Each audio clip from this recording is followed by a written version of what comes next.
Hello everyone, welcome back to my channel Udupi foods and cuisine. ಇವತ್ತಿಲ್ಲಿ ನಾನು ನಿಮಗೆ papaya halwa ಮಾಡೋದು ಹೇಗಂತ ಹೇಳ್ಕೊಡ್ತಾ ಇದ್ದೀನಿ. ತುಂಬಾ ಟೇಸ್ಟಿಯಾಗಿರುತ್ತೆ ಪಪಾಯ ಹಲ್ವಾ. ನೀವು ಒಂದ್ಸಲ ಟ್ರೈ ಮಾಡಿ ನೋಡಿ, ಡೆಫಿನೆಟ್ಲಿ ಇಷ್ಟ ಆಗೇ ಆಗುತ್ತೆ. ನಾನು ಹಲ್ವಾ ಮಾಡೋದಕ್ಕೆ ಒಂದು ಚೆನ್ನಾಗಿ ಹಣ್ಣಾಗಿರೋ ಪಪಾಯನ ತಗೊಂಡಿದ್ದೀನಿ. ಮೊದಲಿಗೆ ಇದನ್ನು ಚೆನ್ನಾಗಿ ಕಟ್ ಮಾಡಿಕೊಂಡು ಒಂದು ಸಣ್ಣ ಸಣ್ಣ ಪೀಸಾಗಿ ಮಾಡ್ಕೋಬೇಕು. ನಂತರ ಇದನ್ನು ಒಂದು ಮಿಕ್ಸಿ ಜಾರಿಗೆ ಹಾಕ್ಕೊಂಡು ಸ್ಮೂತ್ ಪೇಸ್ಟಾಗಿ ಮಾಡ್ಕೋಬೇಕು. ನಂತರ ಇಲ್ಲೊಂದು ಪ್ಲೇಟ್ ಅಥವಾ ಮೋಲ್ಡ್ ಏನಾದರೂ ಒಂದು ತಗೊಂಡು ಅದಕ್ಕೆ 1 ಟೇಬಲ್ ಸ್ಪೂನ್ ತುಪ್ಪನ ಹಾಕಿ ಸವರ್ಕೊಂಡು ಸೈಡಲ್ಲಿ ಇಟ್ಕೊಬಿಡಬೇಕು. ಈ ಥರ ನೀವು ಫಸ್ಟಿಗೆ ಮಾಡಿ ಇಟ್ಕೋಬೇಕಾಗುತ್ತೆ, ಯಾಕಂದರೆ ಹಲ್ವಾ ಬಿಸಿ ಬಿಸಿ ಇರಬೇಕಾದ್ರೆ ನಾವು ಪ್ಲೇಟ್ ಅಥವಾ ಮೋಲ್ಡಿಗೆ ಹಾಕ್ಕೋಬೇಕು. ಅದಕ್ಕೋಸ್ಕರ ಇವಾಗ ಇಲ್ಲಿ ಹಲ್ವಕ್ಕೆ ಏನೆಲ್ಲ ಇಂಗ್ರೀಡಿಯೆಂಟ್ಸ್ ಬೇಕು ಅಂತ ಹೇಳ್ತೀನಿ.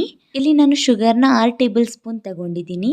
ನೀವು ಪಪಾಯ ಸ್ವೀಟ್ ಇದೆಯಾ ಇಲ್ವಾ ಅಂತ ನೋಡಿಕೊಂಡು ಶುಗರನ್ನು ಹಾಕ್ಕೊಳ್ಳಿ. ನಂತರ ಇಲ್ಲಿ 1/4 ಕಪ್ ಹಾಲಿಗೆ 6 ಟೇಬಲ್ ಸ್ಪೂನ್ ಕಾರ್ನ್ಫ್ಲೋರ್ನ ಹಾಕ್ಕೊಂಡಿದ್ದೀನಿ.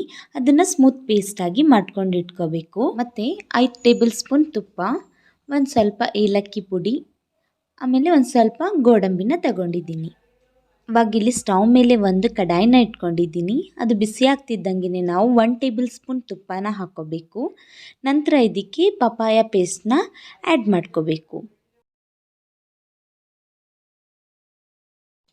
ಇವಾಗ ಈ ಪಪಾಯ ಪೇಸ್ಟ್ನ ಒಂದು 5 ನಿಮಿಷ ಚೆನ್ನಾಗಿ ಕುದಿಸ್ಕೊಳ್ಳೋಣ.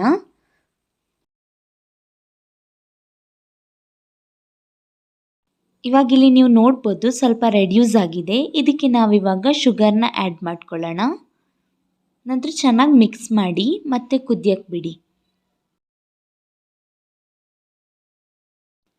ಇವಾಗ ಇದೊಂದು 2ರಿಂದ 3 ನಿಮಿಷ ಕುದಿ ಚೆನ್ನಾಗಿ ಬಂದಮೇಲೆ ಇದಕ್ಕೆ ನಾವು ಆವಾಗಲೇ ಮಾಡಿಟ್ಟಂತಹ ಕಾರ್ನ್ ಪೇಸ್ಟ್ನ ಆ್ಯಡ್ ಮಾಡ್ಕೊಳ್ಳೋಣ. ನೋಡಿ, ಇಲ್ಲಿ ಒಂದು ಕೈಯಲ್ಲಿ ಕಾರ್ನ್ ಪೇಸ್ಟ್ನ ಸ್ಲೋ ಆಗಿ ಆ್ಯಡ್ ಮಾಡಬೇಕು. ಅದೇ ಥರ ಮತ್ತೊಂದು ಕೈಯಲ್ಲಿ ನೀವು ಇದನ್ನು ಚೆನ್ನಾಗಿ ಮಿಕ್ಸ್ ಮಾಡ್ತಾ ಬರಬೇಕು. ಎಲ್ಲೂ ಸ್ಟಾಪ್ ಮಾಡಬಾರ್ದು, ಇಲ್ಲಾಂತಂದರೆ ಗಂಟಾಗಿ ಉಳಿಯುತ್ತೆ. ಅದಕ್ಕೆ ಒಂದ್ಸಲ ಇದೆಲ್ಲ ಚೆನ್ನಾಗಿ ಮಿಕ್ಸ್ ಆದಮೇಲೆ ಇದಕ್ಕೆ ನಾವು 1 ಟೇಬಲ್ ಸ್ಪೂನ್ ತುಪ್ಪನ ಆ್ಯಡ್ ಮಾಡಿಕೊಂಡು ಮತ್ತೆ ಚೆನ್ನಾಗಿ ಮಿಕ್ಸ್ ಮಾಡ್ಕೊಳ್ಳೋಣ.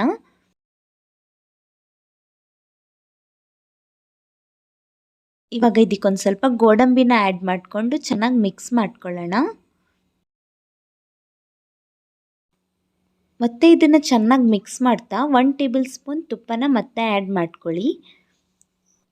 ಮತ್ತೆ ಇದನ್ನು ಚೆನ್ನಾಗಿ ಕುದಿಸ್ತಾ ಬನ್ನಿ.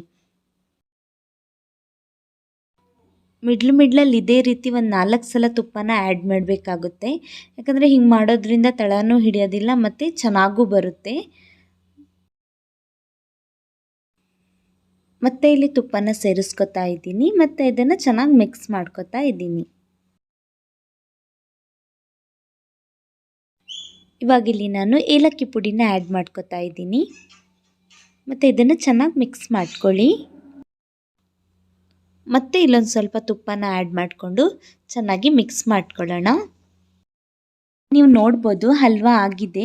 ಇದನ್ನು ನಾವಿವಾಗ ಆವಾಗಲೇ ತುಪ್ಪ ಸವರ್ಕೊಂಡಿರೋ ಮೌಲ್ಡ್ಗೆ ಹಾಕ್ಕೊಳ್ಳೋಣ. ಹಲ್ವಾನ ಇಮಿಡಿಯೇಟಾಗಿ ಹಾಕ್ಕೋಬೇಕು, ಯಾವುದೇ ಕಾರಣಕ್ಕೂ ತಣ್ಣಗಾದ್ಮೇಲೆ ಹಾಕಕ್ಕೆ ಹೋಗಬೇಡಿ. ಇದನ್ನು ಇವಾಗ 1 ಗಂಟೆ ಸೆಟ್ ಆಗಕ್ಕೆ ಬಿಡೋಣ. ಇಲ್ಲಿವಾಗ ನೀವು ನೋಡ್ಬೋದು ಹಲ್ವಾ ಕರೆಕ್ಟಾಗಿ ಸೆಟ್ ಆಗಿದೆ. ಇದನ್ನು ಒಂದು ಪ್ಲೇಟಿಗೆ ಟರ್ನ್ ಮಾಡ್ಕೋತೀನಿ, ಆಮೇಲೆ ನಿಮಗೆ ಕಟ್ ಮಾಡಿ ತೋರಿಸ್ತೀನಿ. ಇವಾಗ ಇದನ್ನು ನೀಟಾಗಿ ಕಟ್ ಮಾಡ್ಕೊಳ್ಳೋಣ.